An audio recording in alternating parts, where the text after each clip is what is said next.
What do you deserve? What do I deserve? I see deserving come up all the time on posts, interactions with the relationships, and how many times it's like, well, do I deserve this? Or do you deserve me? Let me just cut right to the chase and offend everybody right now. What do you deserve? What do I deserve? The same thing, death. Now that might sound morbid, but hear me out. The point is that I'm imperfect, you're imperfect, we're both imperfect. So what are we going to do? Make a comparison of who's more imperfect? The one who's close to perfect deserves more? In a larger context of things, if we look at this from God's perspective, the only conclusion we come to is that we're all imperfect. There is no degree. In God's eyes, and if you don't believe in God, that's fine, I respect that. But bear with me this perspective, that a sin is a sin. That the white lie and committing a murder, both of those are sin. They're both just as black. They're both equally black. Now, they're different in that they have different consequences, yes, but they're both sin. And so it doesn't matter. One of those, boom, black. How many?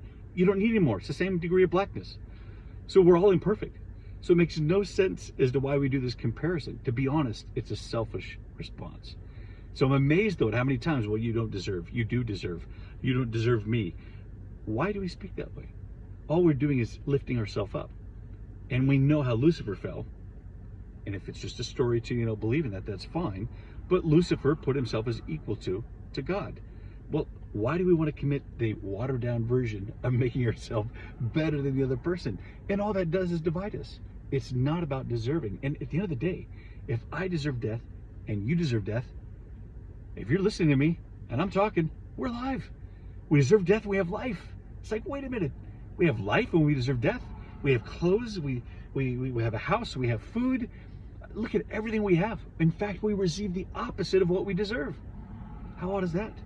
And even while we deserve death, God loved us enough to create a path in which we can avoid death. That's not the topic of this. But it amazes me in our conversations why we focus on that. That's not the right focus. In fact, our focus should be more like the way God looks at it and says, what does this person need or desire or is lacking that I can fill? Because that's what God saw. He saw our condition. He saw that we were lacking, we had sin, we were wrong, we had imperfections, and he wanted to find a way to be able to maintain a relationship with us. And that's what we should be doing. Okay, how can I maintain a relationship with you? Is it a friendship? Is it a marriage? Is it engagement? Now, I understand there are times in which to break those off. But I'm speaking of friendships. I'm speaking of changing the way we interact. But how many times do we talk about deserve, and all it does is elevate our own self-worth? It alienates us, it separates us, it puts distance when we should be doing the opposite and looking, how can I help this person? Okay, if that's a fault, they know it's a fault, I know it's a fault, whether we acknowledge it together or not. And I say, how can I help that person? Now I become an asset to that person. Now I'm fulfilling that other person. Likewise, I have faults. How can my other half fulfill my faults? Help me fulfill mine. And then we become valuable to that other person. Can you imagine two people and their competition is who can out-consider the other person? Who can out-help the other person? If two people really took that approach, what two people in the world can't get along? I mean, after all, traditionally, they're arranged marriages. Imagine that. You don't go on dates. You don't get to know these people.